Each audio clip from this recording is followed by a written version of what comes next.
साथ संगत जी, प्यार से कहना तो हर जगह, हर वक्ता, हर स्थान पे बस ये सत्संग में जो निचोड़ की बात करें तो वो यही है कि इस गुरु को, इस निरंकार को पाया जा सकता है। और हम अगर इस ह्यूमन बॉडी में आए हैं तो उसका मकसद सिर्फ यही है कि जहाँ बाकी चाहे एनिमल्स को ले लें या और कोई जूडी ले लें, उनके अंदर वो समझ नहीं होती जिससे वो अपने आप का अस्तित्व कि वो कहाँ से आए हैं, ज़िंदगी किस पर्पस के लिए है, और आगे जब ये ज़िंदगी, ये नश्वर शरीर ख़त्म हो जाएगा तो क्या होगा। तो ये सब जो है, ये हम चाहे कोई भी पुराने शास्त्रों को उठा लें या अपने दिमाग से भी अगर लॉजिकली एनालाइज करके देखें तो यही पता लगता है कि इसी का जो परमात्मा रूप है, ये जो एंडलेस है, ये कतरे कतरे में है, और हम जो आत्मा हैं वो उसी की अंश हैं। तो अगर हम इस जिंदगी में जीते जीते ही इस निरंकार का असली रूप पहचान सकें, ये वही ब्रह्म ज्ञान है जो कुरुक्षेत्र के मैदान में श्री कृष्ण जी को मिला। ये वही ब्रह्म ज्ञान है जो रविदास जी, कबीर जी, मीराबाई जी, तुकाराम जी इत्यादि बहुत ही संत हैं हिंदुस्तान में भी और बाहर भी, जिनके नाम गिनने पे आए तो ख़त्म हो जाएगा समय। तो वो सबके जीवन में ऐसा ये क्या था जो उनको बाकी इंसानों से अलग ही थोड़ा सा ऊपर एलिवेटेड, श्रेष्ठ माना जाता था। हाँ जी, இந்த பொங்கல் நல்வாழ்த்து கொடுத்து மாதாஜி என்ன சொல்றாங்கன்னா, இந்த லீவான நாள்லையும் உங்களுக்கு விடுமுறையான நாள்லையும் நீங்கள் எல்லாரும் வீட்டில் இருந்திருக்கலாம், இல்லாட்டி நண்பர்களோட உங்கள் டைம் ஸ்பெண்ட் பண்ணியிருக்கலாம். ஆனால் நீங்கள் வந்து சத்சங் ரூபத்தில் இதை கொண்டாடணும்னு விரும்பினீங்க. இங்கே வந்ததில் எனக்கு ரொம்ப சந்தோஷம். அதே போல் மாதாஜி சொன்னாங்க, மகாபுருஷர் ஒரு வருடமும் சென்னை வரணும்னு கேட்டாங்க. ஆனால் இந்த வருடத்துலேயே இது 2வது முறை சென்னை தமிழ்நாடு வரா மாதிரி இருக்குன்னு சொன்னாங்க. அதே போல் சாத்சங்கத்து இந்த சத்சங்கம் வரத்துக்கு ஒரு முக்கியமான காரணம் என்னென்னா, குரு நிரங்கார் என்கின்ற இந்த பரம்பொருளை தெரிஞ்சுக்கிறதுக்கு தான் சாத்சங்கத். இப்போ மற்ற ஜீவனங்கள்லாம் பார்த்தோம்னா, இந்த மிருகங்கள்லாம் பார்த்தோம்னா, அவங்களுக்கும் இந்த மனிதர்களுக்கும் இருக்கிற ஒரே வித்தியாசம் என்னன்னா, நம்மளால புரிஞ்சுக்க முடியும், நம்மளால உணர முடியும். அதே உணர்ச்சியை வச்சுதான் இந்த நிரங்கார், இந்த பரம்பொருள், எல்லோருக்குள்ளேயும் இருக்கிற இந்த பரம்பொருள், ஒரு பொருட்குள்ளேயும் இருக்கிற இந்த நிரங்கார உணர்ந்து நம்ம வாழ்க்கையை வாழணும். அதே போல் தான் சாத்சங்கத் இதே ஞானத்தை தான் குருக்ஷேத்திரத்தில் அர்ஜுனனுக்கும், அதே போல ரவிதாஸ் ஜி, மீராஜி மற்றும் பல சந்துக்கும் குரு கொடுத்திருக்காரு. இந்த ஞானம் இருந்ததுனால தான் அவங்க வாழ்க்கை வித்தியாசமாகவும் ரொம்ப அழகாகவும் இருந்ததுன்னு माताजी சொல்ல வராங்க जी।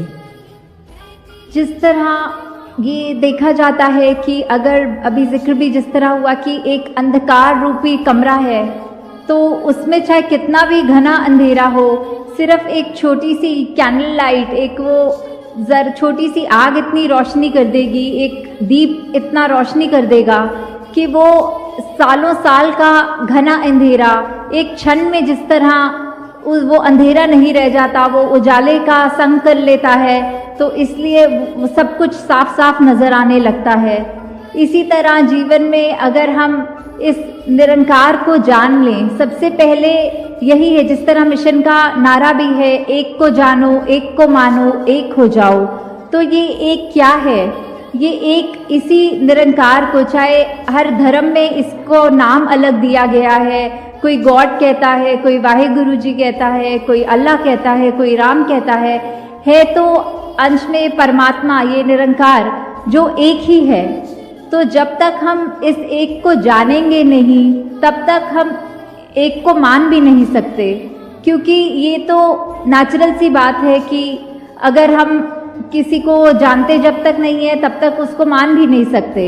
तो एक बार इसको जानना, इस ब्रह्म ज्ञान की प्राप्ति करनी ही सबसे ज़रूरी है, तभी हम मान भी पाएंगे और अंत में एक हो जाएंगे कि इस एक में ही एक में खो जाएंगे।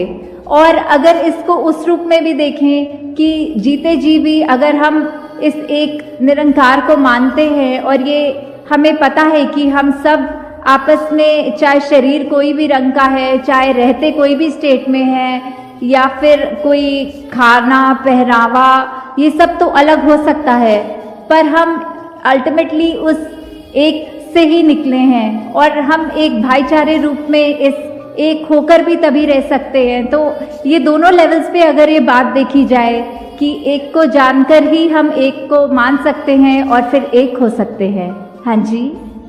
ஒரு வீட்டில் இருட்டு எவ்வளோ இருட்டு இருந்தாலும் எவ்வளோ வருஷங்களாக இருட்டு இல்லைனாலும் ஒரு சின்ன தீபம் ஏற்றிடுறதுல பல வருடங்களான இருட்டு போயிடுது. அதே போல தான் சாட்சங்கது இந்த நிரங்காரோட ஞானம், அதே போல தான் இந்த பிரம்ம ஞானம். இந்த பிரம்ம ஞானம் நமக்கு எப்போ கிடைக்கிறதோ நம்ம வாழ்க்கையில் இருக்கிற எல்லா விதமான இருட்டும் போயிடும். இந்த பிரம்ம ஞானத்தை எடுக்கும்போது அந்த மிஷனில் சொல்கிற மாதிரி சாட்சங்கது ஒன்றை அறிந்து அந்த ஒன்றை புரிந்து, சாட்சங்கது ஒன்றை அறிவது உண்டு, அதுக்கப்புறம் அதை புரியுது. அறிந்தால் மட்டும்தான் அதை புரிஞ்சுக்க முடியும். அதை புரிஞ்சதுக்கப்புறம் இந்த ஒன்றாவே ஆயிட வேண்டியது சாத்சங்கத். அதுதான் சாத்சங்கத் நம்ம எல்லாருமே செய்யணும். நமக்கு எப்போ இந்த விஷயம் தெரிஞ்சிருச்சோ, இந்த உடை, நம்ம சாப்பிட்றது, இதெல்லாம் பார்த்து நம்ம ஒருத்தருக்கு ஒருத்தர் வேறுபாடு வச்சுக்க மாட்டோம். இந்த வேறுபாடெல்லாம் தாண்டி நம்ம மனித வாழ்க்கையை வாழ்வோம் சாத்சங்கத். அப்பொழுதுதான் சாத்சங்கத் இந்த கடவுளை அறிஞ்சாதான் சாத்சங்கத் நம்மளால இந்த கடவுளை வேண்ட முடியும்னு மாதாஜி சொல்றாங்க जी। जिस तरह हम बचपन से ही ये उदाहरण भी सुनते आए हैं कि, और कॉमन सेंस वाइज भी अगर हम सोच के देखें कि एक पानी को अगर हमने उबालना है तो हमें क्या क्या वस्तुएं चाहिए होंगी। हमें जल चाहिए होगा, हमें गैस या लकड़ी चाहिए होगी, और आग चाहिए होगी, और सबसे ज़रूरी चीज़ एक वेसल चाहिए होगी जिसमें हम वो पानी को डालेंगे। अगर हम ये सोचें कि अगर आग ने ही उस पानी को उबालना है तो हम आग जला के डायरेक्टली अगर उस लकड़ी पे पानी फेंक कर देखें तो वो उबालेगी तो क्या, उसने उस आग को ही बुझा देना है पानी में। तो ये जो एक कंटेनर है जिसमें हम पानी डालते हैं और फिर आग का इस्तेमाल करते हुए हम देखते हैं कि कैसे वो पानी उबल रहा है, तो ये जो कंटेनर, जो मीडियम है उस पानी को होल्ड करने का, वो ही बहुत ही महत्वपूर्ण बात है इसमें पूरे में गौर करने वाली, कि किस तरह एक कंटेनर की वजह से ही हम पानी को एक जगह पर रखकर और उसको उबालकर उसकी देख सकते हैं कि कैसे हो रहा है। उसी तरह जीवन में हमें जब तक एक सच्चा संत नहीं मिलता, जब तक हमें यही नहीं पता कि भटकाने वाले कौन हैं और हमें सही मार्ग दिखाने वाले कौन हैं, एक वो ऐसा सच्चा कंटेनर नहीं मिलता जब तक, तब तक हम एक दूसरी अपनी एक स्टेट से दूसरी तक नहीं पहुंच सकते। जैसे हमारा मन है जो एक टाइम नफरत करता है, और जैसे ही हमें एक संत का संग मिल जाता है तो कैसे ही वही दिल जो मन में नफरत रख रहा था, अब उसने अपनी स्टेट बदल ली और वो प्यार करने लग गया। हाँ जी। சாத்சங்கத் நம்ம கேள்விப்பட்டிருக்கோம், ஒரு தண்ணியை நம்ம சூடு பண்ணணும்னா அதுக்கு நெருப்பு, பாத்திரம், அதே போல் சாத்சங்கத் தண்ணியை வேணும். இப்போ இந்த நெருப்பில் ஸ்ட்ரெயிட்டாக நான் தண்ணியை ஊற்றிட்டு இந்த சூடு பண்ணணும்னா அது என்னால் முடியாது. அது கண்டிப்பாக அந்த பாத்திரம் வேணும். அந்த பாத்திரம் எவ்வளோ முக்கியமான ஒரு விஷயம் அந்த இடத்துல. அதே போல் தான் சாத்சங்கத் நம்ம வாழ்க்கையில் பல நண்பர்கள், பல ஆட்கள் நம்ம வாழ்க்கையில் வராங்க. ரொம்ப முக்கியமான ஒரு பாத்திரம் என்னன்னா அந்த மாபுருஷர். நம்ம ஒரு மாபுருஷரை பார்த்து சந்திச்சதுக்கு அப்புறம் தான் இந்த உண்மை என்னங்கிற விஷயம் நமக்கு தெரியும். அவங்க தான் நம்மளை இங்கே கூட்டிகிட்டு வருவாங்க. அதுக்கப்புறம் தான் நம்ம இந்த உண்மையை புரிஞ்சுக்க முடியும்னு மாதாஜி சொல்கிறாங்க जी। जिस तरह अभी इस सत्संग के रूप में आप सब इतनी मर्यादा में बैठे हैं, इतने अपने उस कंडक्ट में बैठे हैं कि हम ध्यान से जो भी बातें आ रही हैं उसको सुन भी रहे हैं, उसको ग्रहण करके, पर बात सिर्फ वो नहीं है कि सत्संग का जो रूप है वो यहाँ पे सीमित हो जाएगा। इसके बाद जब हमने घरों को जाना है तो क्या जो आज यहाँ पे सीखा वो हम अपने जीवन में इम्प्लीमेंट कर रहे हैं कि नहीं, ये हर एक को इधर आए आज ये सोचना है कि किस तरह ना कि सिर्फ बस सुने ही, पर अपने मन में वो अच्छी बातों को डाल लें ताकि जो जीवन है आगे चलने वाला वो अंधकार में ना रहे। जिस तरह कहा भी है कि तिमिर गयो रवि देखते, कि किस तरह जैसे ही एक सूरज आता है तो अंधेरा चला जाता है।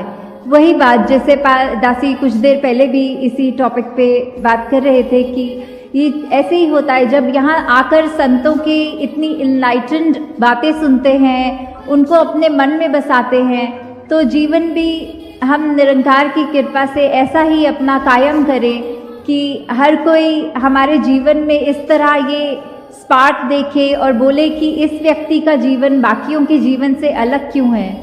तो निरंकार कृपा करे कि आप सबको जिस तरह ये दर मिला है, आप सब अपने जीवन में औरों को भी उस तरह प्रभावित करें कि किस तरह हम नैरो माइंडेडनेस को छोड़ के एक ब्रॉडर विजन रखें, हर चीज़ में विशालता रहे, नम्रता रहे, और ये गुण जो भी हम शुरू से सुनते हैं बचपन से कि ह्यूमन वैल्यूज़ जो एक होनी चाहिए, जो जिसकी वजह से ही एक इंसान को इंसान कहा जाता है।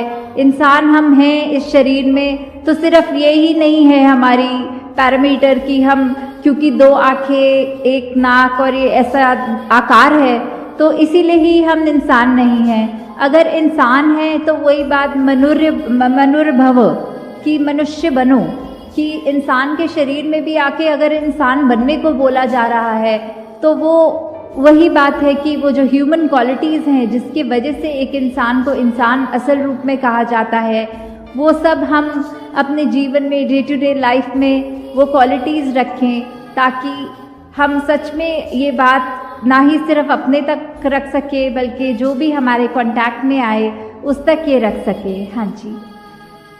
சாத்சங்கத் இப்போ இந்த ஒரு சின்ன விஷயம் என்னென்னா, இந்த உலகத்தில் சாத்சங்கத் எந்த ஒரு விஷயங்கள் நடந்தாலும் சாத்சங்கத் இது நல்லெண்ணத்தோடு நடக்கணும். அதே போல் சாத்சங்கத் இங்கே வந்து நம்ம சத்சங்கில் உட்காந்து இந்த நல்லெண்ணங்களை கேட்டால் மட்டும் போகாது. இந்த சாத்சங்கத் இங்கே மட்டும் ஆனந்தம் எடுத்தால் போகாது. நம்ம வீட்டுக்கு போய் சாத்சங்கத் நம்மளோட பழகிறவங்க கிட்ட நம்ம அந்த அன்போடையும் அந்த பாசத்தோடையும் பழகணும்னு மாதாஜி சொல்கிறாங்க. ஏன்னா சாத்சங்கத் மனிதனோட வாழ்க்கை வந்து அவன் மனுஷன் எப்போ கூறப்படுறானோ அவன்கிட்ட அந்த மனித தன்மைகள், அன்பு, பாசம், பணிவு இதெல்லாம் இருக்கும்போது தான் அவன் மனிதன்னு கூறப்படுறது. இல்லைன்னா அவனை மனிதனாயும் மனிதன்னு கூறப்படுறது கிடையாது. அதனால இந்த விஷயங்களை நம்ம கிட்ட இருக்கிறவங்க, நம்ம ஃபேமிலியில் இருக்கிறவங்க எல்லாருக்கூடையும் நம்ம வந்து அன்போடையும் பாசத்தோடையும் பணிவோடையும் நடந்துக்கணும். அதே போல் இதெல்லாம் நடந்துக்கிட்டால் மட்டும்தான் சாத்சங்கத் நம்மளை மனிதர்கள்னு கூப்பிட முடியும்னு சாத்சங்கத் மாதாஜி சொல்கிறாங்க. ஜி,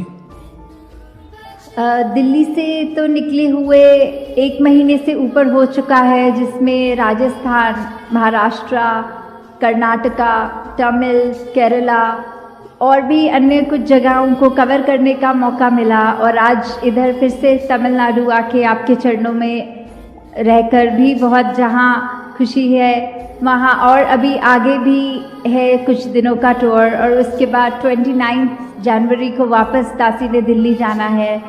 तो उसी तरह आपका हर जगह जहाँ भी सत्संग हुई है, यही भाव जो है वो देखकर दातार से यही अरदास निकलती है कि ये सत्संग रूप जो आपका है आज इस पंडाल में तक सीमित है।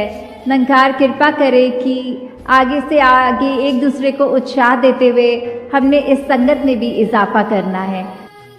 आज सभी ने जहाँ आने वाले समागमों की भी वो एक तारीखें कि ये सेवा का समय, एक अपने अंदर के बदलाव का समय, कि खुद को कैसे इस निराकार से और जोड़ के अपनी भक्ति को भी जहाँ मजबूत करना है, और वहीं एक बात वही कि सेल्फ फोकस्ड अपने इम्प्रूवमेंट के लिए एक सिर्फ शरीर को संवारने सजाने की बात नहीं, एक अंदर से बाहर तक की ये जो जर्नी है इनसाइड आउट, तो यहाँ एक स्पिरिचुअल ग्रोथ की बात कि ये कैसे परमात्मा को जिसने भी प्राथमिकता बनाई है वो अवश्य ही एक असली इंसान का जीवन जीते हैं, एक मनुष्य बनते हैं।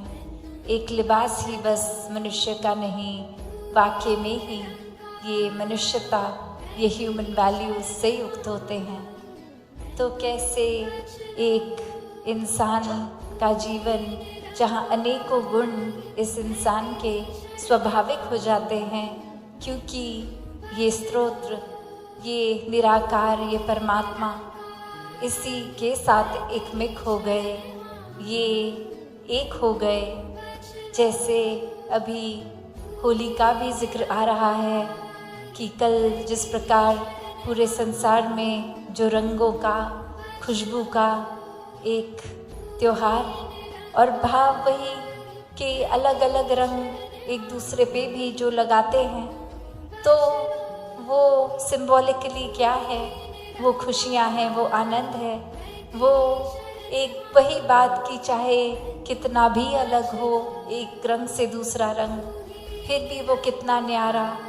और जब सारे रंग हम मिक्स कर देते हैं तो वो बहुत ही एक डार्क सा कलर बन जाता है। तो वही वो बात जो इकमिक वाली कि फिर वो अलग अलग कोई पिंक पर्पल ब्लू ये अलग नहीं किए जा सकते जब सब एक साथ मिक्स कर दिए गए हों। और वैसे ही वही बात कि ये इकमिक अवस्था कि इस निराकार से जब मन एक हो जाता है तो फिर ये हमारी शरीर की लिमिटेशंस नहीं रहती। फिर वही जो परमात्मा शरीर के अंदर जिसका वास बाहर भी है, और वही फिर वो रियलाइजेशन कि ये शरीर भी ये निराकार का ही, तो कैसे ये एक उस तरह से तो बस कंटेनर है ये शरीर जिसके अंदर भी परमात्मा है, जिसके बाहर भी परमात्मा है।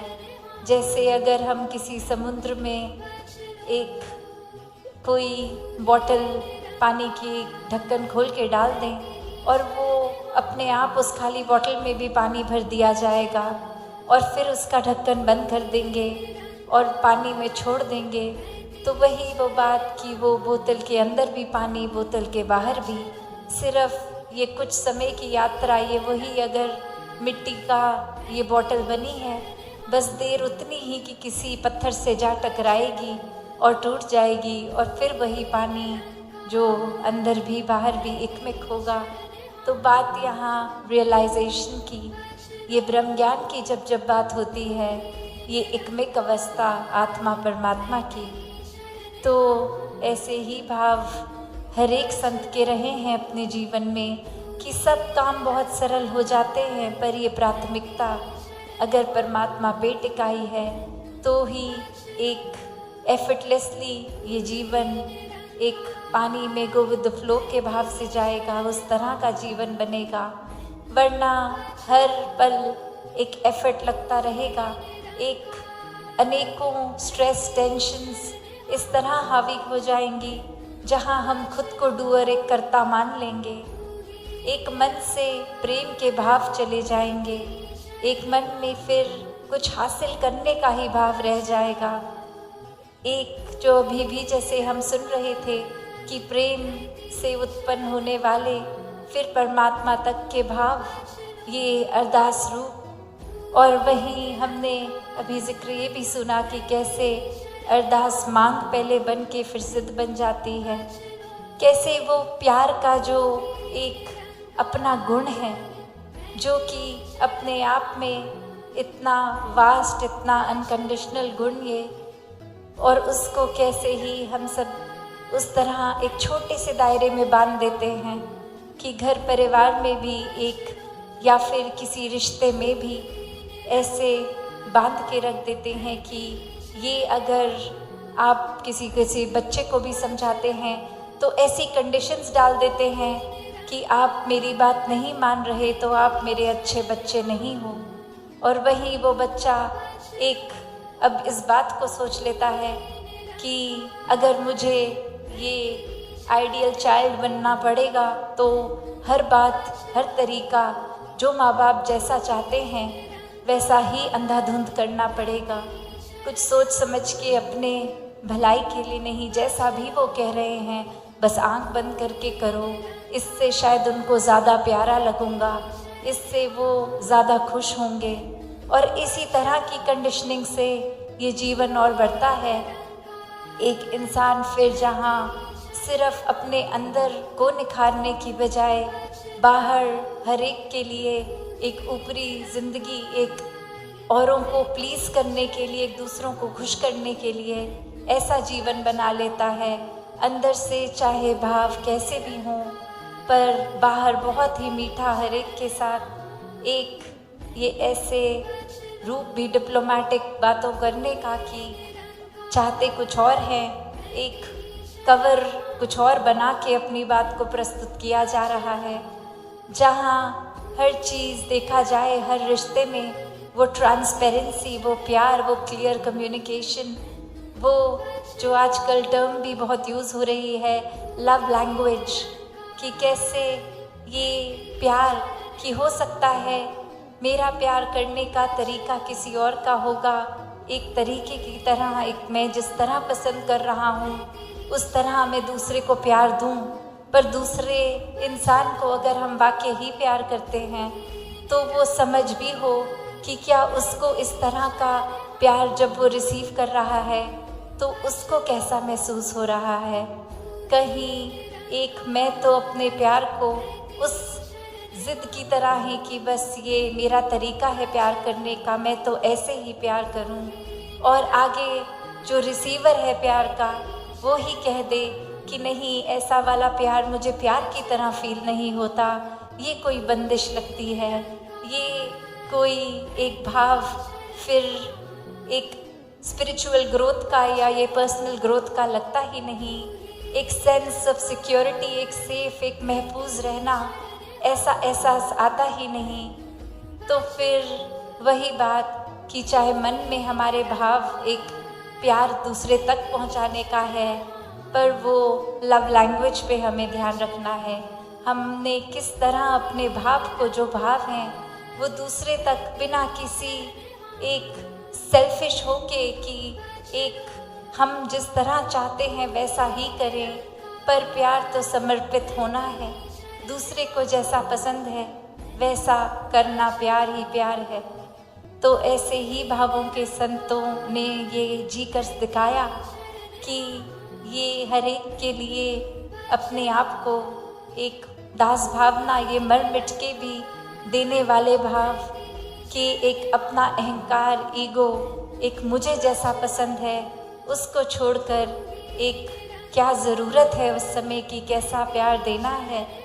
तो ये बिना चतुर चालाकियाँ भाव और गुण प्यार का वही मेंटेन करते हुए फिर वो प्यार देते चले जाना ही प्यार है। तो ऐसे भाव भी अक्सर जब रिश्तों में आ जाते हैं तो वही एक लगने लगता है कि अगर किसी के साथ प्यार है उसको डोमिनेट किया जाए, उससे अपनी हर जिद मनवाई जाए, एक अपने वो रूप प्यार का जो एक था कि प्यार तो देना था, वहीं अब प्यार की डेफिनेशन उस रिश्ते में रहकर ऐसी बना ली कि प्यार का मतलब प्यार रिसीव करके स्पेशल फील करना है। एक हर समय दूसरा इंसान हमारे ही मूड को ठीक करता रहे, हमारे लिए जो अपने आप वो करना चाहता है मन मार के करे।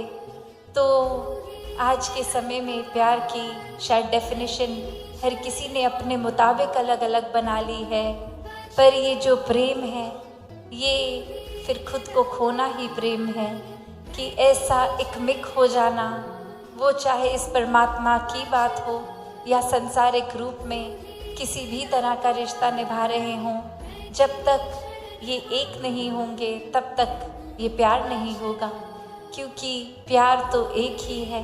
एक अगर हम कोई रिश्ते की भी बात करते हैं वो रिश्ता तो एक ही है, बस बात वही कि चाहे शरीर रूप में वो दो इंडिविजुअल्स हैं पर ये प्यार तो एक ही है।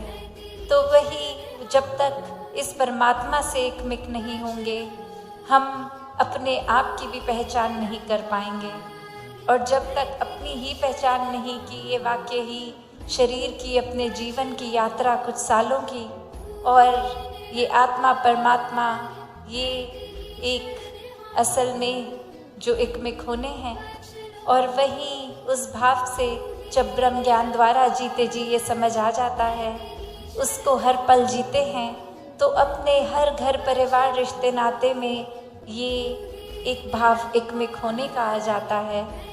फिर सिर्फ देना और किस तरह देना है, वही बात जो अभी हम सुन रहे थे कि फिर वो प्रेम प्रेम की तरह किया जाता है, हिंसा की तरह नहीं, कि जिसको जिस तरह भी ऐसा ही प्यार परोसें जैसा उसको भी अच्छा लगे, और वो हम भी बीइंग ट्रू टू आवरसेल्व्स वैसा ही प्यार दें। तो कोई जहाँ बनावटी रूप आ जाता है ये इच्छाएं आ जाती हैं, ज़िद आ जाती है, वहाँ प्यार एक असली अपने मूल रूप में, असली मूल गुण में प्यार नहीं रहता, वो प्रेम नहीं रहता।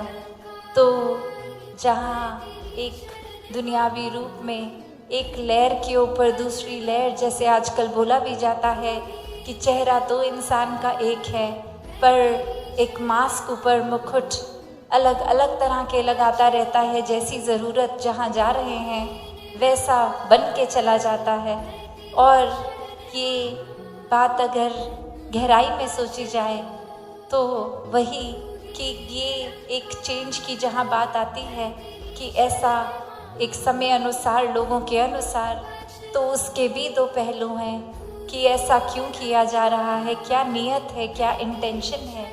अगर तो बहुत ही सेल्फिश होके एक अपने छोटे से दायरे में सिर्फ अपनी प्रशंसा, अपने आप को एक अच्छा सर्वश्रेष्ठ दिखाना है, उस हिसाब से औरों के लिए एक अच्छाई का नकाब डाल रहे हैं, तो वो हरगिज़ मुबारक नहीं है, क्योंकि वो बहुत ही एक तो शॉर्ट लिव्ड होगा, एक वो बहुत ही छोटी देर के लिए ही एक ऐसा हम कर पाएंगे, क्योंकि अंदर भी एक बनावटी रूप से, एक एक्टिंग रूप से अगर हम भी जीते हैं तो वो अंदर ही अंदर कुछ समय बाद चीज़ खाती है कि अंदर से ऐसे नहीं है, हमें सिर्फ बनना पड़ रहा है, बहुत घुटन हो रही है, ये बहुत छोटे दायरे में एक क्लस्ट्रोफोबिक फील हो रहा है, तो वापस अपने असली स्वभाव की तरफ ही आने का दिल करता है। तो इस रूप में ये दिखावा रूप भी ज़्यादा देर फिर लास्ट नहीं करता, पर जब इसको ही उस तरह देखते हैं कि हर एक के साथ उनके जैसा हो जाना, इसका ये जो पॉजिटिव पहलू, उसमें भी नियत की बात है कि दिल से फिर कैसे हम दूसरे की तरह हो रहे हैं, क्योंकि हमारे भाव फिर वही इकमिक वाले हैं, ये सामने वाले में भी तो परमात्मा है। तो जब परमात्मा से प्यार है तो हर एक के साथ हम इतने ही तरह से, पूरी तरह से घुल गए हैं, चाहे वो जानकार हो, चाहे कोई स्ट्रेंजर हो, चाहे कोई ऐसा व्यक्ति भी जिसको जीवन में हम कभी भी ना मिलें, दुनिया के किसी कोने में है, उसके लिए भी ये पूरे संसार के लिए ही प्यार है। एक भाव, ये एक पूरे ही दिल से दिल तक जाने वाले ये प्रेम के भाव, जैसे एक नदी होती है और वो नदी का काम बहना, पानी देना, और अब वो नदी का भाव, वो पानी का वो प्रेम कि ये अब किसी तक भी जाए, एक शीतलता, ठंडक, प्यास बुझाने का ही काम करेगी। और कैसे समर्पित होके नदी अपना पानी अपने लिए नहीं रखती, वैसे ही एक नदी अगर बह रही है तो नदी को ये भी फ़र्क नहीं पड़ता कि उसमें से कोई एक बोतल पानी पी रहा है या दो लोग एक एक बोतल पानी पी रहे हैं, या फिर उसमें कोई सिर्फ इंसान ही पानी पी रहे हैं या कोई जानवर भी आ रहे हैं। क्या उस पानी का यूजेज हो रहा है, क्या कपड़े धुल रहे हैं, या किसी और तरह से कंजम्पशन है उस पानी की, क्योंकि नदी के वो इस चीज़ से मतलब ही नहीं है, उसको तो बस इस प्यार में बहना है। तो बात वही, जहाँ हम ये सोच लेते हैं मन में, ये पोजेसिव हो जाते हैं, ये सेंस ऑफ ओनरशिप कि ये नदी तो मेरी है, इस नदी में अब कोई और कैसे है, वो अपना हिस्सा कैसे ले रहा है, ये तो पूरी तरह बस मेरी ही है। तो वहाँ फिर वो भाव, चाहे जेलसी के कहें, चाहे एक अपनी इनसिक्योरिटी के कहें, एक अन्य और भी भाव जो फिर एक पॉजिटिविटी से बहुत दूर के भाव होते हैं, तो फिर वो खुद को भी ऐसी सोच, ऐसे ख्याल, ऐसे भाव जहाँ एक सुकून नहीं दे रहे हैं, तो फिर बात तो प्यार की हो रही है, प्रेम की हो रही है, अनकंडीशनल लव की। तो उसी सेंटेंस में फिर ये दूषित इमोशंस की बात, एक फीलिंग्स की बात, एक एंगर, एक इस तरह का एक छोटे दायरे में किसी को बांधना, उसके प्रति ऐसा महसूस करना तो ये तो बहुत ही आपस में कॉन्ट्रडिक्टरी बात है, क्योंकि प्यार है तो अनकंडीशनल लव है, ये सीमित नहीं है, ये असीम है। और फिर इसी पे हक जमा कर एक ऐसे भावों को अगर हमने रखा है, तो फिर कैसे हम सोच सकते हैं कि वाकई में ही वो प्यार है? फिर वो प्यार नहीं है, वो हमने अपने मुताबिक कि हम तो प्यार ऐसा ही करेंगे, दूसरे को बदलना होगा, उस नदी को बदलना होगा, वो उस दिशा में बहे ही ना जिस दिशा में और कोई भी वो जाए, वो तो सिर्फ मेरी दिशा मेरे घर की ओर ही आती रहे। तो ऐसा तो फिर वो नदी को कंट्रोल करना जहाँ संभव ही नहीं है, वहाँ हम कैसे वो प्यार के मूल से कितने दूर हो गए कि भाव तो नदी का यही था कि प्यार है हर एक तक पहुँचे, और वही एक हम प्यार के भाव को भी दूषित कर रहे हैं। हम उसमें एक अपने सेल्फिश मोटिव्स पूरे कर रहे हैं, एक खुद को बेहतर फील करने के लिए शायद दूसरे को बेहतर ना फील करा रहे हों। तो जहाँ दासी का घड़ी की ओर भी ध्यान जा रहा है, तो और समय ना लेते हुए बस एक ही पंक्ति में और बात रख के कि कैसे एक रूप प्यार का वो परमात्मा से जब तक जुड़ा है उसी से उत्पन्न हुआ है, और उसी को एक हम बिना किसी चतुर चालाकियों के दूसरे तक पहुंचा रहे हैं, तब तक तो वो प्यार बहुत ही मुबारक प्यार है। वरना फिर वो प्यार ना देने के समय अच्छा फील होगा, ना वो रिसीवर को अच्छा फील होगा। तो ऐसा ही प्यार हर कोई करता जाए, जहाँ वो सीमित ना हो, ये असीम रूप में एक नेवर एंडिंग, एक बिना सेल्फिश होकर वो प्यार दिया जाए। ऐसा ही भक्तों ने सिखाया है कि परमात्मा के प्रति ऐसी लगन हो कि फिर हर कोई चीज़ प्यार लगे, और वो प्यार लगने का मेन कारण यही होगा कि जैसे वो नदी का पानी नहीं वो प्यार है, ऐसे ही पहले हमें भी प्यार बनना होगा। एक बार जब खुद प्यार बन जाएंगे तो ही हर समय ये प्यार आगे भी दे सकेंगे।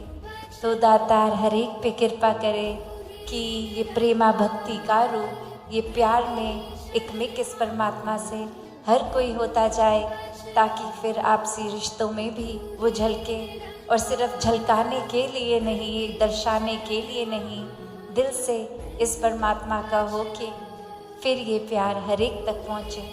तो अब आगे सभी ने जैसे सुना भी कि आप सबके दर्शन अब 1 महीने के बाद इधर होंगे, तो सब ने अपने अपने भवनों पे भी उसी तरह फिर सत्संग का आनंद लेना है। आपसी संगत का एक दूसरे से सहयोग, ये प्यार हमेशा और ही बढ़ता जाए। सत संगत जी, धन निरंकार जी। सत संगत जी, प्रेम से कहना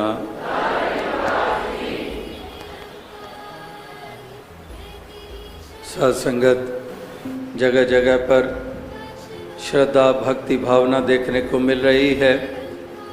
अकीदा विश्वास इस परमात्मा ईश्वर निराकार के ऊपर परिपक्व रखते हुए इस जीवन के सफ़र को तय कर रहे हैं। जहाँ जहाँ पर भी जाने के अवसर मौके मिलते हैं, वहाँ वहाँ ही यही श्रद्धा भावना देखने को मिलती है। भक्तजन भक्ति भरा जीवन जीने के लिए हमेशा ही उत्साहित रहते हैं, और भक्ति में सेवा सत्संग सुमिरन आता है तो सेवा भी तन मन धन की निष्काम भाव से करते हैं, अकर्ता भाव से करते हैं। और सुमिरन इस निराकार का आठों पहर, ये उठते बैठते श्वास श्वास सिमरो गोविंद, जो श्वास श्वास पे नाम ले वृथा श्वास मत खोए, या फिर तू ही नंकार करो ते हर पल इसनू याद करो।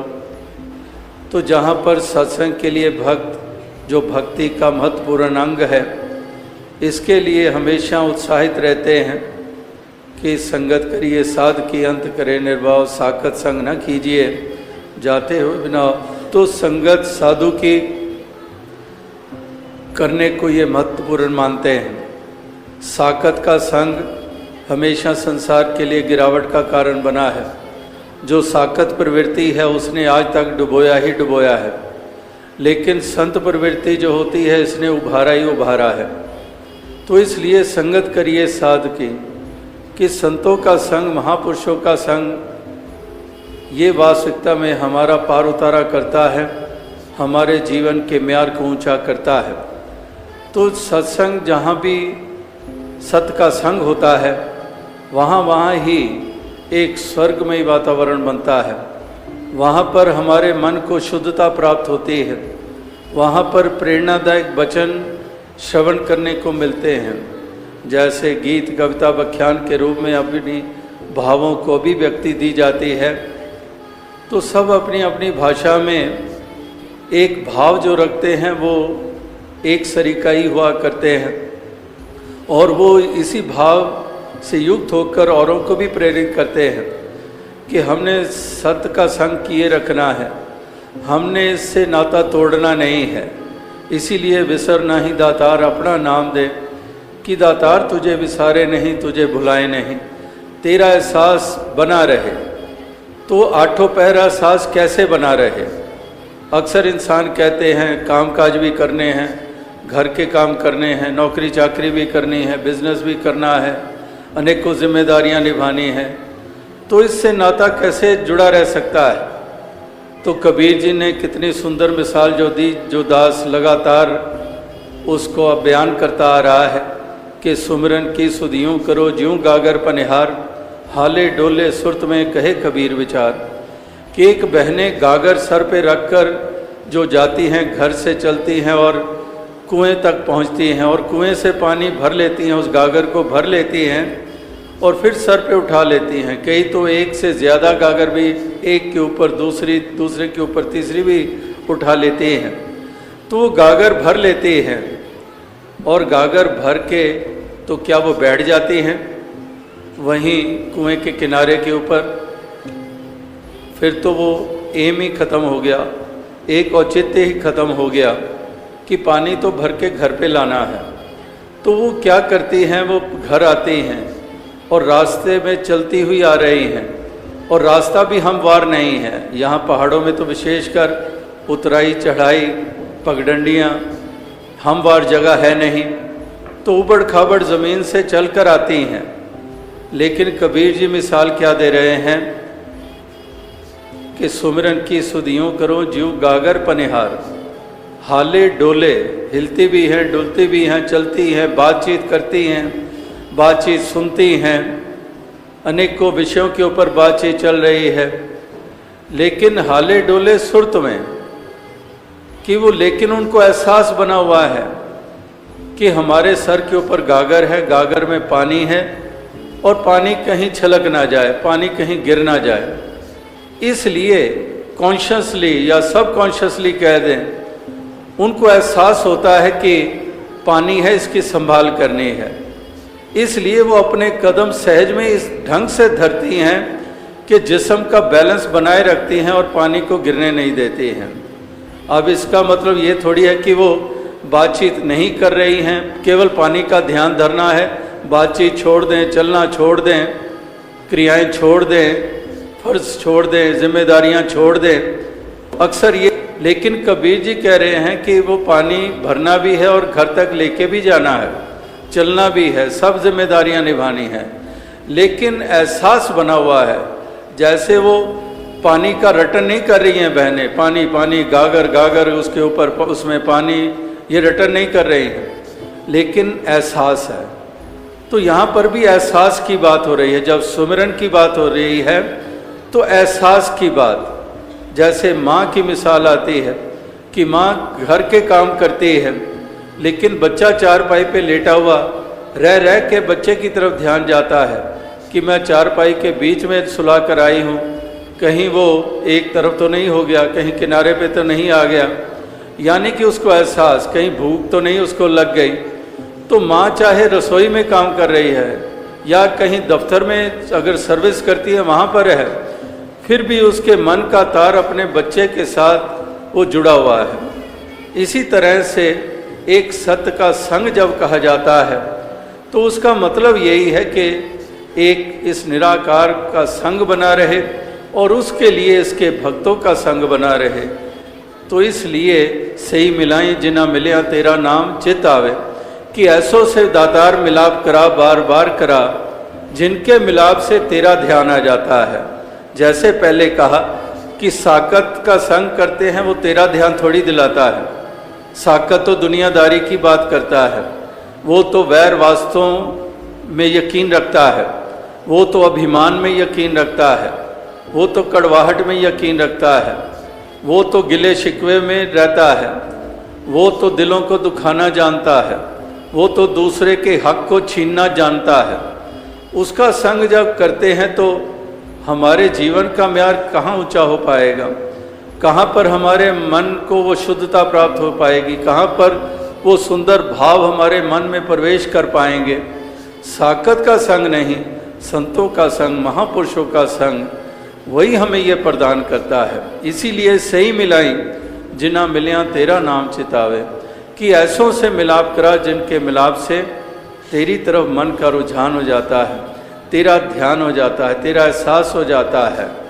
तो इसलिए इनका संग करते हैं तो ध्यान इस मालिक की तरफ चला जाता है। और ओत प्रोत सा सिलसिला है, अगर मालिक का ध्यान करते हैं तो संतों की तरफ ध्यान चला जाता है। ये ओत प्रोत सा सिलसिला है, ये एक दूसरे के पूरक हुआ करते हैं।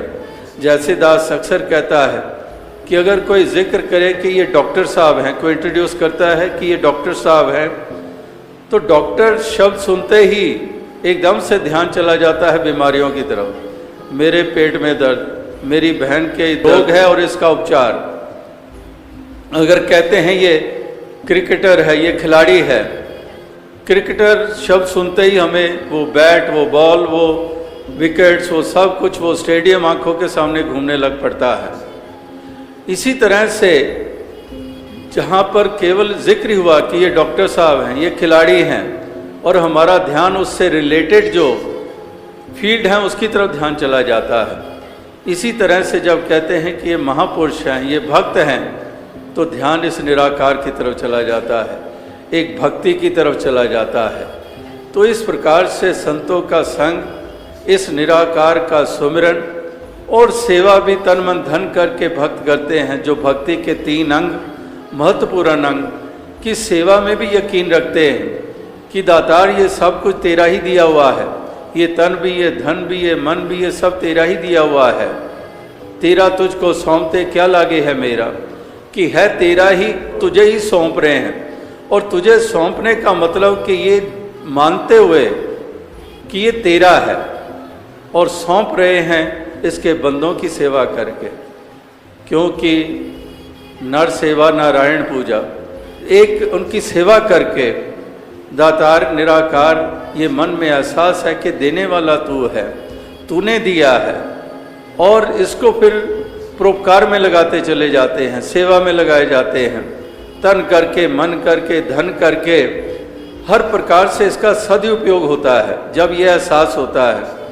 अगर यह एहसास नहीं होता है तो फिर वास्तविकता में इंसान सेवा तो क्या करेगा, वो तो छीनना जानता है। जैसे पहले दास ने कहा कि वो साकत प्रवृत्ति, वो मनमुखों वाली प्रवृत्ति जो दुनियादारी में ही केवल खचित रहते हैं, वो सेवा क्या करेंगे, वो तो छीनना जानते हैं, वो तो छीनना जानते हैं, लूटना जानते हैं, चतुराई से, छल कपट से अपने घर भरना जानते हैं। तो उनकी तो ये प्रवृत्ति होती है, सेवा क्या करेंगे। लेकिन महापुरुष कहते हैं कि तन पवित्र सेवा किए, धन पवित्र दिए दान, मन पवित्र हरि भजन से इस विधि हो कल्याण। कि ये तन मन धन तीनों को पवित्रता मिल जाती है अगर ये परमार्थ में लगते हैं। अगर परमार्थ से बिल्कुल नाता नहीं है और केवल अपनी लालसाओं की पूर्ति के लिए लग रहा है, केवल अपनी खुदगर्जियों के लिए लग रहा है, केवल शोषण के लिए लग रहा है, तो इनको कोई महत्ता नहीं रह जाती है। तन की, मन की, धन की कोई विशेषता नहीं है। फिर धन होते हुए भी कंगाल हो, महल होते हुए भी खंडर में रह रहे हो, विद्याएं पढ़ी हुई हैं लेकिन अनपढ़ से भी अनपढ़ हो, खूबसूरती है लेकिन बदसूरत हो, क्योंकि सीरत नहीं है, सीरत अच्छी नहीं है, वो भाव अच्छे नहीं हैं, वो खूबसूरतियाँ क्या करेंगे। इसी तरह से ये तन पवित्र सेवा की हाथों से हम सेवा करते हैं, पाँव से चलकर संगत जाना, कर से सेव कमाना है। हम अवतार वाणी में भी पढ़ते हैं कि इस तरह से ये तन को पवित्रता मिलती है, आँखों को पवित्रता मिलती है कि नैनन संत दरस नहीं देखा, लोचन मोर पंख कर लेखा, कि नैनों से दर्शन करते हैं, नैनों को पवित्रता मिलती है। चाहे लाख नज़ारे हों, आँखें देखें उनको, लेकिन कहते हैं कि आँखों की महत्ता, अगर वो नैनन संत दरस नहीं देखा, अगर सज्जनों संतों के दर्शन नहीं करती आँखें, तो आँखें ऐसी हैं जैसे मोर के पंख के ऊपर आकृतियाँ बनी होती हैं, वैसे ही वो आँखें हैं, आँखें होते हुए भी वो आँखें नहीं हैं। इसी प्रकार से जो सिर साईं ना निवे सो सिर कीजिए काय, कुन्ने हेठ जलाइए बालन संदे थाएं, कि ये सर की भी कीमत तभी है अगर ये श्रद्धा से झुकना जानता है। जो सिर साईं ना निवे सो सिर कीजिए काय, उस सर का क्या फायदा, कुन्ने हेठ जलाई बालन संदे था, वो तो एक ईंधन के काम आ जाए, वो तो बालन के काम आ जाए। तो इस तरह से रसना जपे ना नाम ता तिल तिल कर कटिए, इस जुबान की भी कीमत क्या है, जुबान की भी कीमत तभी है अगर ये हरि का यश कर रही है, मधुर वाणी का इस्तेमाल है, दिलों को सुकून दे रही है, तब तो इस वाणी का महत्व है, वरना इस जुबान का भी कोई महत्व नहीं है। तो इस तरह से तन की को बचाना, दास अक्सर कहते हैं कि ये बड़े हौसले वाला है। अब एक वो भी हौसले वाले हैं जो दिन दिहाड़े डकैती डालते हैं, बिजी ट्रैफिक होते हुए भी वहाँ कत्ल कर देते हैं, हौसला है तभी तो कर गुजरते हैं। लेकिन दूसरी तरफ वो हौसले जो हमारे जवान, हमारे आर्मी के, हमारे फोर्सेस के, या फिर कोई साधारण कोई गृहस्थी है, वो भी सड़क से गुजर रहा है, किसी अबला के ऊपर जुल्म देख रहा है, कोई ज्यादती देख रहा है, उसके बचाव के लिए आगे आ जाता है, वो हौसला भी है। तो दोनों हौसलों में देखें किसकी महत्ता है। उस हौसले की महत्ता है जो नेकी पे लग रही है, जो दूसरे के कल्याण में लग रही है, जो देश प्रेम के तहत लग रही है, वो हौसला मुबारक है। तो वो हौसले जो मासूमों की जानें लिए चले जा रहे हैं, गर्दन कलम करते चले जा रहे हैं, मज़हब का नाम लेकर, धर्म का नाम लेकर, ये कौन से हौसले हैं। तो इस तरह से महापुरुष संत जन हमेशा वो पहलू ही हमारे सामने उजागर करते हैं जिनको हमने अपनाना है, जिसको हमने जीना है, और इस प्रकार से वो कदम उठाते हुए अपने इस जीवन के सफ़र को हमने सफल करना है, अपने जीवन के म्यार को हमने ऊंचा करना है। तो भक्ति के मार्ग पर जहाँ सेवा सत्संग सुमिरन की महत्ता, तो भक्त में गुण होते हैं प्यार वाले, निम्रता वाले, दास भावना वाले, हृदय की विशालता वाले, सहनशीलता वाले, सब्र संतोख वाले। ये एक भक्ति जिसको हम कहते हैं, भक्त जिसको कहते हैं, उसमें फिर ये गुणों की भी चर्चा होती है कि ये गुण होते हैं भक्तों में जो प्यार निम्रता में रहते हैं, जो प्यार करना जानते हैं, नफरत नहीं करते हैं, घृणा नहीं करते हैं, वैर नहीं करते हैं, ईर्ष्या नहीं करते हैं, जलन की भावना नहीं रखते हैं, वो प्रेम करना जानते हैं, प्यार की दौलत बांटते हैं। जैसे कहते हैं कि प्रेम प्रेम सब कोई कहे, प्रेम न जाने कोई, 8 पहर बहता रहे प्रेम कहाए सोए, कि 8 पहर बहता रहता है। पहाड़ों में भी आप जानते हैं कि झरने बहते चले जाते हैं, बरस के किसी महीने में चले जाओ, ऐसे झरने आपको देखने को मिलेंगे जो बहते ही चले जाते हैं। तो यहाँ पर भी यही कहा जा रहा है कि 8 पहर बहता रहे प्रेम कहाए सोए, कि ये प्रेम की गंगा बहाते चले जाते हैं, ये प्रेम की दौलत बांटते चले जाते हैं। कमी है तो आज प्यार की है, प्यार की कमी है। जहाँ देखो, घरों में देखो, घर में किसी से पूछो, घर के सदस्य हैं, मुझे प्यार नहीं मिल रहा घर में। समाज में चले जाओ, प्यार नहीं मिल रहा है। प्यार की कितनी कमी हो गई है। तो प्यार की कमी की पूर्ति के लिए आखिर कोई साधन भी तो हो।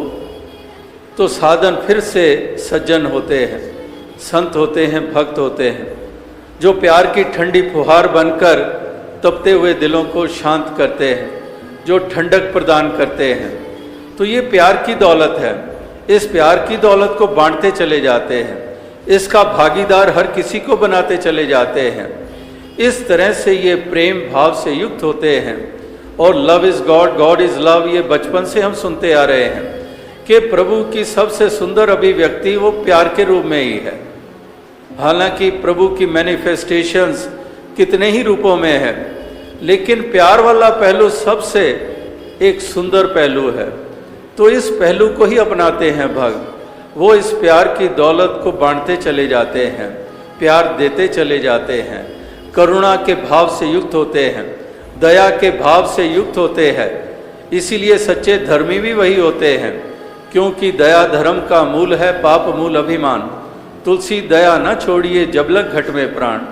तो एक दया भावना से युक्त होते हैं। महापुरुष मिसाल देते हैं, कहते हैं कि संत हृदय नवनीत समाना, कि एक माखन के समान होते हैं, एक नवनीत के समान, माखन के समान होता है संत का हृदय, भक्त का हृदय। तो उसमें एक और मिसाल जुड़ती है, कहते हैं कि माखन की वो टुकड़ी पिघलती है जिस टुकड़ी को आंच दी जाती है, सेक दिया जाता है, वो माखन की टिकिया जो वो पिघलती है। लेकिन संत की महत्ता इससे भी आगे कि सेक या आंच किसी और को लगती है और पिघल ये जाते हैं। इस तरह से इनका एक दयालु हृदय होता है, एक दर्द होता है हर किसी के प्रति, दूसरों के जानते, ना इस दूसरे को नीचा मानते हैं। आपस को जो जाने नीचा, सही गनिए सब ते ऊंचा। बुरा जो देखन मैं चला, बुरा ना मिलियो कोई, जा मन खोजा अपना, मुझसे बुरा ना कोई।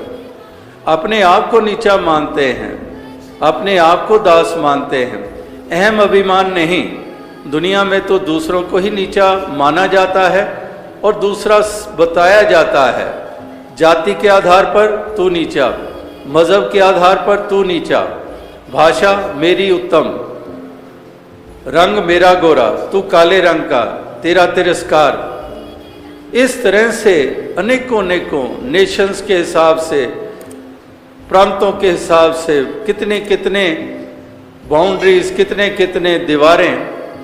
तो इस तरह से इंसान अहम करता है, अभिमान करता है, तन का भी, धन का भी, विद्वता का भी अभिमान करता है और दूसरे को नीचा दिखाता है, दूसरे को नीचा मानता है।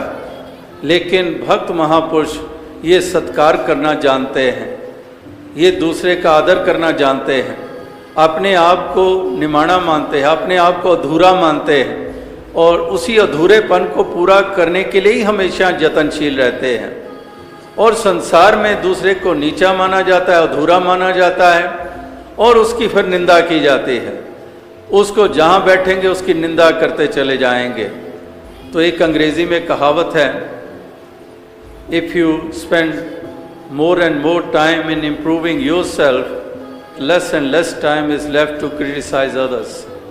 कि अपने आप को सुधारने में अगर अधिक समय लगाओगे तो दूसरे के ऊपर उंगली करने के लिए समय नहीं बचेगा। तो इस प्रकार से अपने आप को सुधारना, अपने आप को संवारना, तो इसलिए वो तभी संभव होगा, पहले अपने आप को अधूरा तो माना जाए, पहले वो विनम्रता तो आए। अगर है ही नहीं है, मैं ही हूँ, मैं ही पूर्ण हूँ, मैं ही सब कुछ हूँ, तो मैं करते चले जाएंगे तो इम्प्रूवमेंट का तो कोई स्कोप ही नहीं रह जाता है। क्योंकि आंख के सामने पर्दा आ चुका है, सच्चाई क्या देख पाएंगे। तो इसलिए विनम्रता, दास भावना, हृदय की विशालता, सहनशीलता, ये अनेकों गुण हैं जो भक्तों के होते हैं। इस निराकार का शुक्र करते चले जाते हैं कि दातार तेरा शुक्र है, तूने ये घड़ियाँ दे दी हैं, तूने ये पल छिन दे दिए हैं, ये कभी कभार हिस्से में आते हैं, ये दातार तेरा शुक्र है। ये भक्त शुक्र करना ही जानते हैं, शुक्राने का ही भाव रखते हैं। शहंशाह बाबा अवतार सिंह जी भी कहते हैं कि करदा रब दा शुक्र, हर वेले हर हाल दे अंदर करदा रब दा शुक्र। कि हर वेले हर वक्त हर हाल में, कैसी भी स्थिति, कैसी भी परिस्थिति, हर वेले हर हाल दे अंदर करदा रब दा शुक्र। तो ये शुक्राने के भाव के कारण ही आनंद ले रहे हैं। और अगर शुक्राना ना हो, शिकवे हो, तो आनंद कभी मिल नहीं सकता है। तो फिर ये बरसात हो, ठंडक हो, तपश हो, ये आनंद लेते चले जाते हैं क्योंकि शुक्राने का भाव है। तो इस तरह से दातार कृपा करे कि ऐसे ही हर किसी भक्त को ये महत्ता प्रदान करे, ये भावनाएं प्रदान करे, ये मन की अवस्था प्रदान करे और साथ ही साथ ये दुनियावी सुख भी तन मन धन के दातार आप सभी को भी प्रदान करे, सारे विश्व को प्रदान करे। साथ संगत जी धन। भगवान सब जानते हैं। आशा करता हूँ निरंकारी कृपा से आप सभी अच्छे होंगे, स्वस्थ होंगे। साथ संगत जी, आप जी के चरणों में बहुत ही सुंदर प्रेरणादायक कहानी विचार, जिसका विषय है भगवान सब जानते हैं। तो चलिए साथ संगत जी शुरू करते हैं इस प्रेरणादायक कहानी के माध्यम से। साथ संगत जी, आज हम आपको एक ऐसी सच्ची और प्रेरणादायक कहानी सुनाने जा रहे हैं जो आपके दिल को छू जाएगी। आज हमारे साथ श्रीमान अद्वैत शर्मा जी, जिनकी जिंदगी एक छोटे से गांव से शुरू होकर आज एक ऊंचाई पर पहुंची है, लेकिन इस यात्रा में एक ऐसा मोड़ आया जिसने उनकी आत्मा को झकझोर दिया। आइए सुनते हैं उनकी जुबानी।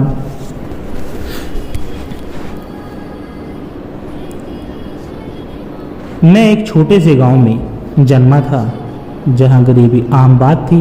बचपन से ही सपना था कि पढ़ लिख कर बड़ा आदमी बनूं, लेकिन हालात कभी हमारे साथ नहीं थे।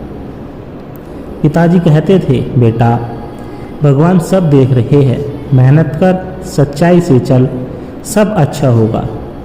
पर मैं हंस देता था, सोचता था भगवान को क्या फुर्सत है हमें देखने की। समय बीतता गया, मैं शहर आया, पढ़ाई पूरी की, नौकरी लगी, पर मन में एक चोर था, शॉर्टकट अपनाने का। ईमानदारी से धीमी प्रगति हो रही थी और मैं बेसब्र हो गया। एक दिन एक बड़ा अवसर मिला। कंपनी के पैसों में गड़बड़ी का थोड़ा फायदा उठा सकता था। मैंने सोचा, कौन देख रहा है, किसे पता चलेगा। मैंने वो गड़बड़ी कर दी। कुछ पैसे हाथ आए। पहली बार अपराध बोध नहीं हुआ, सब सामान्य था। पर एक रात एक सपना आया। मैं एक अंधेरी सुरंग में जा रहा था और सामने एक ज्योति प्रकट हुई। एक आवाज़ आई, तू किससे छिपा रहा है?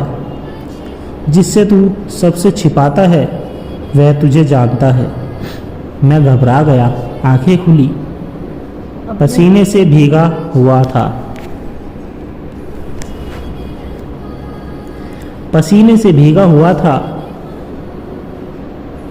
अगले दिन ऑफिस में बुलावा आया, सीबीआई जांच। मैं हिल गया, पर जब रिपोर्ट आई तो पता चला कोई सबूत नहीं मिला था। मैं बच गया, पर उस रात की आवाज़ ने मुझे बदल दिया था। भगवान सब जानते हैं, खुद को धोखा देना सबसे बड़ा अपराध है। मैंने उसी दिन से प्रण लिया, अब जीवन में कोई छल, कोई पाखंड नहीं, चाहे भूखा रहना पड़े, पर ईमानदारी नहीं छोड़ूंगा। धीरे धीरे भगवान ने रास्ते खोलना शुरू किए। एक छोटी फार्म खोली, मुश्किल आई। लोग बोले धंधा नहीं चलेगा, पर मैंने निष्ठा नहीं छोड़ी। आज वही फार्म देखकर देश भर में काम कर रही है। मेरा नाम है, सम्मान के साथ पैसा मिल गया, सम्मान मिल गया, आत्मा, सुकून, अनमोल सब कुछ मिल गया। तो दोस्तों, आपने देखा भगवान हमारी हर भावना, हर सोच, हर कर्म को जानते हैं। हम किसी को धोखा दे सकते हैं, खुद को भी, पर उसे नहीं। सच्चाई का रास्ता कठिन जरूर है, पर आखिर में वही सबसे सुंदर मंजिल तक पहुंचाता है। सत्संगत जी, खोज आत्मा की बहुत समय पहले की बात है। भारत के एक शांत पहाड़ी गांव में एक युवक रहता था। उसका नाम था आरव। आरव बचपन से ही बहुत चंचल था, पर उसके मन में हमेशा एक प्रश्न गूंजता रहता था कि मैं कौन हूँ, इस जीवन का क्या उद्देश्य है। गांव के लोग उसकी उत्सुकता पर हंसते थे। सब कहते, खाना खा, पढ़ाई कर, काम कर, परिवार पाल, बस यही जीवन है। पर आरव को तसल्ली नहीं होती थी। वह अक्सर पहाड़ों पर चढ़कर घंटों अकेला बैठा रहता, आकाश को देखता, हवाओं की गूंज सुनता और अपने भीतर के रहस्य में खालीपन को महसूस करता। एक दिन जब वह एक सुनसान घाटी में बैठा था, अचानक एक वृद्ध साधु वहां आ पहुंचे। उनकी आंखों में अजीब सी चमक थी, जैसे वे जीवन का रहस्य जानते हो। साधु ने मुस्कुराकर पूछा, क्या ढूंढ रहे हो बेटा? आरव ने कहा, मैं जानना चाहता हूं कि मैं कौन हूं और कहां से आया हूं, क्यों आया हूं इस संसार में। साधु ने कहा, उत्तर बाहर नहीं मिलेगा, उत्तर भीतर ही मिलेगा। और फिर साधु ने उसे एक अद्भुत साधना का मार्ग बताया, और वह मार्ग था, मौन का धारण करो, मन को एकाग्र करो और हर दिन अपने आप से एक प्रश्न पूछो कि मैं कौन हूँ। आरव ने साधु के बताए मार्ग पर चलना शुरू कर दिया। शुरू के दिन आसान नहीं थे। कभी मत भागना था, कभी भूख सताती थी, कभी मन भागता था, कभी भूख सताती थी, कभी पुरानी इच्छाएं उसे खींचती थी, लेकिन वह डटा रहा। रातें बीतती, सुबह आती, धीरे धीरे उसके भीतर का तूफान शांत होने लगा। अब उसे अनुभव होने लगा कि वह शरीर नहीं है, वह विचार नहीं है, वह भावना भी नहीं है, वह तो इन सबसे परे है। एक दिन गांव में एक विपत्ति आई, महामारी फैली, लोग डर गए, भागने लगे। आरव ने अपनी साधना छोड़ी नहीं, बल्कि सेवा में लग गया। बीमारों की सेवा की, भूखों को भोजन खिलाया और डरे हुए को सहारा दिया। गांव के लोग उसे महात्मा कहने लगे, पर आरव जानता था महात्मा बनना उसका लक्ष्य नहीं था, उसका लक्ष्य था आत्मा को जानना। इसलिए वह सेवा करता रहा, पर भीतर से निर्लिप्त रहा, जैसे एक साधक केवल ईश्वर के आदेश का पालन कर रहा हो। एक पूर्णिमा की रात जब आरव नदी किनारे ध्यान कर रहा था, अचानक उसकी सारी सीमाएं टूट गई। वह स्वयं को शरीर से परे, विचारों से परे, भावनाओं से परे अनुभव करने लगा। एक अद्भुत प्रकाश उसके भीतर और बाहर भर गया। उसे अनुभव हुआ, मैं शरीर नहीं हूँ, मैं आत्मा हूँ, शुद्ध अनंत अमर आत्मा, और वह परमात्मा वह मुझ में ही है, मैं उसी का अंश हूँ। उस रात आरव की सारी खोज समाप्त हो गई। अब वह जानता था कि जीवन का उद्देश्य केवल सांसारिक सफलता नहीं, बल्कि आत्मा को जानना और उसके स्वरूप में स्थित होना है। अब आरव कोई साधारण व्यक्ति नहीं रहा था, उसका जीवन स्वयं एक संदेश बन गया था। वह गांव-गांव जाता, लोगों को सत्संग कराता, साधना का मार्ग बताता और यही सिखाता, तुम शरीर नहीं हो, तुम मन नहीं हो, तुम आत्मा हो, शुद्ध निर्मल अजर अमर आत्मा। अपने भीतर लौटो, वही सत्य है, मुक्ति वही है। लोगों के जीवन बदलने लगे और आरव, जो एक साधारण लड़का था, सदियों तक एक संत के रूप में याद किया जाने लगा, जिसने अपनी खोज से अनगिनत आत्माओं को जगाया।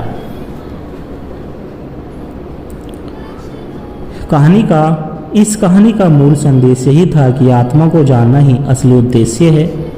सेवा भाव, सच्ची साधना और ईश्वर पर भरोसा इस राह के साथी है। बाहर सुख खोजने की बजाय भीतर सुख पाना ही मुक्ति है। सत्संगत जी, भगवान सब जानते हैं आत्मा की पुकार। कभी सोचा है कि जब हम अकेले होते हैं अंधेरे में और सोचते हैं कि कोई नहीं देख रहा, तब भी कोई देख रहा होता है। कभी महसूस किया है कि हमारे दिल की सबसे गहरी भावनाएं, सब में छुपी हुई बातें कोई बिना कहे जानता है। हाँ, वही जानता है क्योंकि वह भगवान है। वह सब जानता है, सब देखता है और प्रेम करता है बिना शर्त के। आज मैं आपको एक ऐसी कहानी सुनाने जा रहा हूँ जो यह सिद्ध कर देगी कि कर्म गवाह है और भगवान साक्षी है। बहुत समय पहले की बात है। राजस्थान के एक छोटे से गांव आंचलपुर में एक साधारण किसान रहता था जिसका नाम धरणीधर था। धरणीधर ईमानदार था, मेहनती था, पर जीवन की कठोरताओं से थक चुका था। सूखा, गरीबी और दूसरों की अपेक्षा ने उसे भीतर तक तोड़ दिया था। उसने सोचा, क्या भगवान वाकई है? अगर होते तो मेरा हाल ऐसा क्यों होता? धीरे धीरे वह भगवान से दूर होता गया। अब वह सिर्फ काम करता, जीता और भीतर से मरता जा रहा था। एक रात गांव में भारी बारिश हुई। पास के जमींदार का गोदाम खुला रह गया। हजारों रुपए के गल्ले भी भीग रहे थे। धरीधर के मन में विचार आया, अगर मैं थोड़ा अनाज ले लूं तो कौन जानेगा, किसे पता चलेगा। उसने चारों तरफ देखा, कोई नहीं था। पर उसने यह नहीं देखा कि आकाश में तारे चुपचाप उसे देख रहे थे। हवा उसकी सांसों की थरथराहट सुन रही थी और भगवान तो हर पल उसके साथ ही थे। धरीधर ने चोरी नहीं की, उसके हाथ कांपा और वह खाली हाथ लौट आया। कुछ दिन बाद गांव में अकाल पड़ा, लोग भूखे मरने लगे। उसी समय जमींदार ने घोषणा की कि मैं एक नए में नज़र की तलाश में हूँ। ईमानदार, निष्ठावान व्यक्ति चाहिए।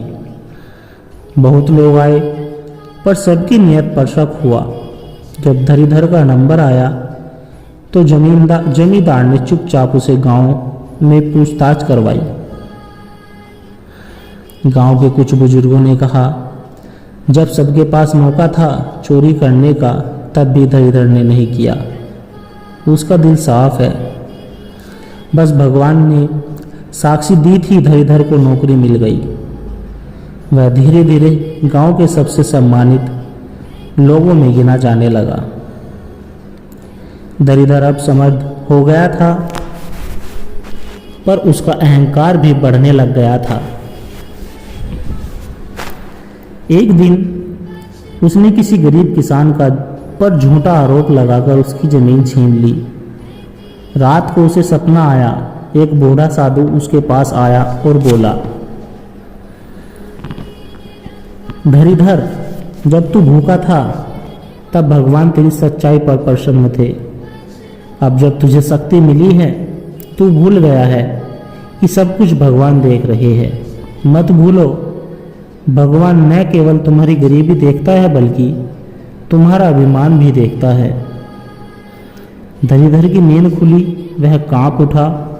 उसे अपनी गलती का गहरा एहसास हुआ। अगली सुबह वह गरीब किसान के घर गया, उससे माफ़ी मांगी और उसकी जमीन लौटा दी।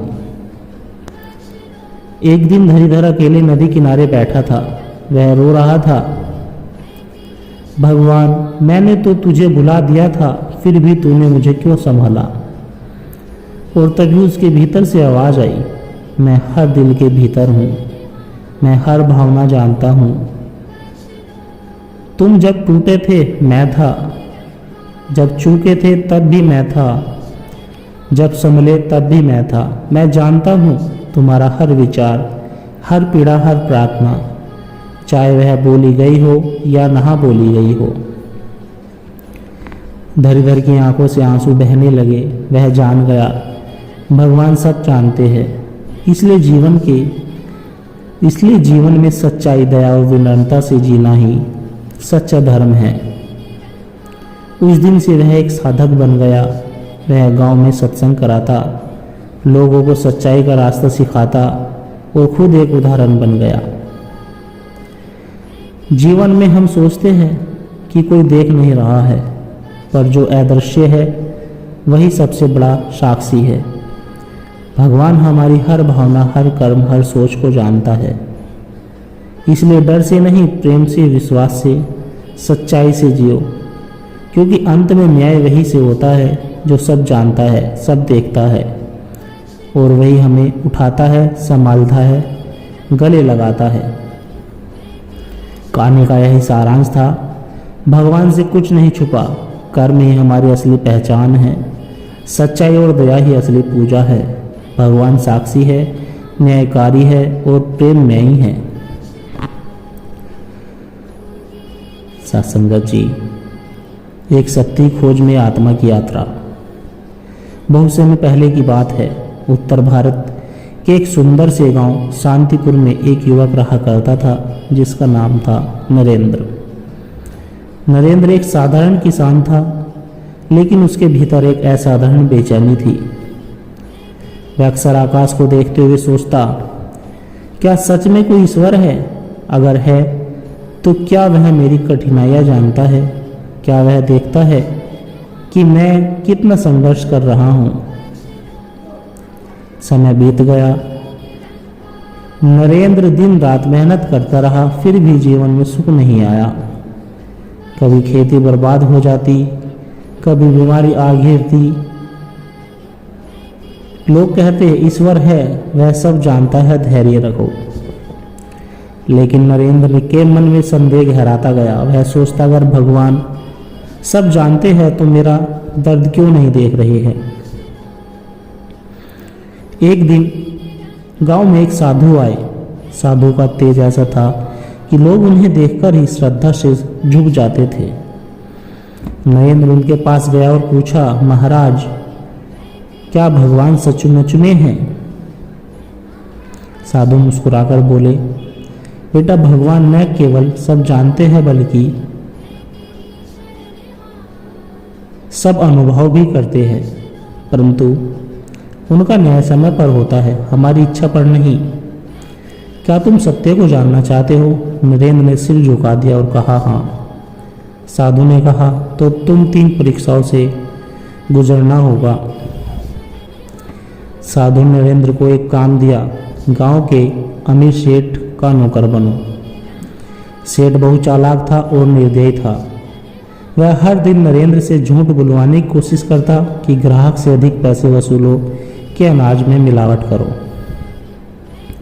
पर नरेंद्र ने अपने भीतर ठान लिया था, चाहे कुछ भी हो जाए, मैं झूठ नहीं बोलूंगा।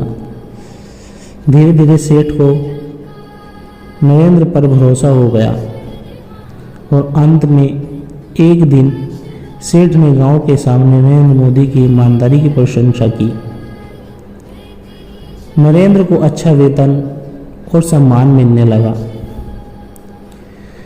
फिर साधु ने उसे दूसरा कार्य दिया, गांव के बीमारों और वृद्धों की सेवा करो, बिना यह सोचे कि बदले में क्या मिलेगा। नरेंद्र ने पूरी श्रद्धा से सेवा की। कभी किसी को दवाई दी, कभी खाना खिलाया, कभी रात भर किसी बीमार की देखभाल की। कई बार उसे अपमान भी सहना पड़ा। कुछ लोग उसे तुच्छ समझते, कुछ उसकी नियत पर शक करते, पर नरेंद्र ने हार नहीं मानी। उसने केवल भगवान को साक्षी मानकर सेवा जारी रखी। एक दिन भयंकर आंधी आई, नरेंद्र का घर गिर गया, फसलें बर्बाद हो गई, वह फिर भी गरीब हो गया। सभी लोग मजाक उड़ाने लगे, देखो भगवान सब जानता है, फिर भी नरेंद्र की यह हालत देखो। नरेंद्र के भीतर भी दर्द उठा। वह अकेला बैठकर रो पड़ा, पर फिर उसे साधु की बात याद आई। भगवान सब जानते हैं और जो उसकी सच्चाई पर डटा रहता है वह कभी नहीं हारता। नरेंद्र ने फिर से हिम्मत जुटाई। वह टूटी झोपड़ी में रहकर फिर से खेती करने लगा। कुछ महीनों बाद एक अजनबी गांव में आया। वह एक बड़े शहर का व्यापारी था। वह किसी ऐसे व्यक्ति की तलाश में था जो ईमानदार, मेहनती और निस्वार्थी हो, ताकि अपनी जमीन उसे सौंप सके। गांव वालों ने एक स्वर में कहा, नरेंद्र से बेहतर कोई नहीं। व्यापारी ने नरेंद्र से मिलकर तुरंत ही उसे अपनी जमीनें सौंप दी। अब नरेंद्र न केवल संपन्न हुआ, बल्कि उसने अपनी संपत्ति का उपयोग गांव के भले के लिए किया। स्कूल खुलवाए, अस्पताल बनवाए, गांव के लिए आश्रम बनवाया। उसका जीवन अब एक जीवंत उदाहरण बन गया कि भगवान सब जानते हैं, देर से ही सही पर सच्चाई की विजय निश्चित है। सत्संग में जी कहानी के अंत में साधु फिर आए।